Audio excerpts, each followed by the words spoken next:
groups of NASA astronauts down to the Florida Keys to live and work in an underwater facility called AQUARIUS.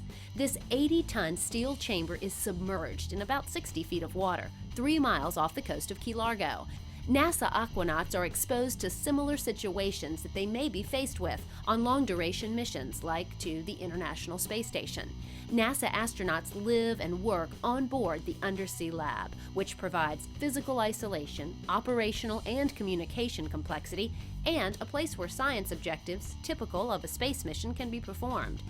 Every bit of this training is designed to expose astronauts to extreme environments for training purposes and to research crew behavior, habitability, and space analog life sciences. While down there, the aquanauts do a lot of training. For example, they may use specialized suits that simulate what it will be like to work on the moon. While in these suits, they can simulate moonwalks along the ocean floor and assemble structures to get the feeling for what it might be like to work on the moon.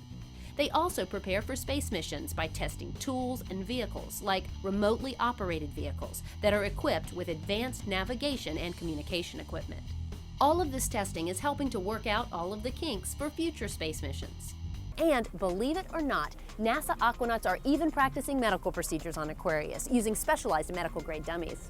Imagine if you were an astronaut and you got sick on a long-duration space mission. Your options would be pretty limited for medical treatment. So to train for medical emergencies in space, astronauts have practiced something called telementoring.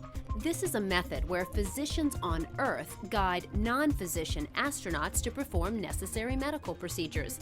In one training exercise, a surgeon in Canada helped the aquanauts perform emergency removal of a gallbladder using something called the ZEUS robotic surgical system.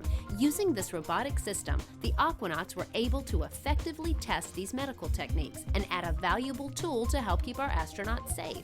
Of course, this idea is not just good for space. It can be used right here on Earth in remote locales where immediate medical treatment may not be available.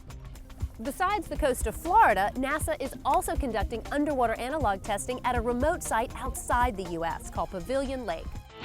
Pavilion Lake is a very unique lake a few hours east of Vancouver, Canada. Beneath its surface, there are very rare carbonate rock structures called microbialites. These types of microbialites were very common in Earth's early years. In fact, they were the only forms of life on Earth for the first few billion years. Today, they can only survive in very extreme environments, such as the cold, deep sections of Pavilion Lake. So why is NASA interested in this research? Well, there are two main reasons.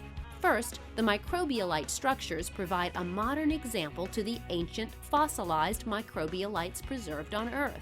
So, studying how these modern structures form and are preserved in the rock record will provide us with tools to identify signatures of ancient life on Earth, as well as on other planets. Secondly, our research and exploration using remotely operated vehicles, autonomous underwater vehicles, scuba divers, and submersibles provide an analog to human exploration missions on the Moon and Mars.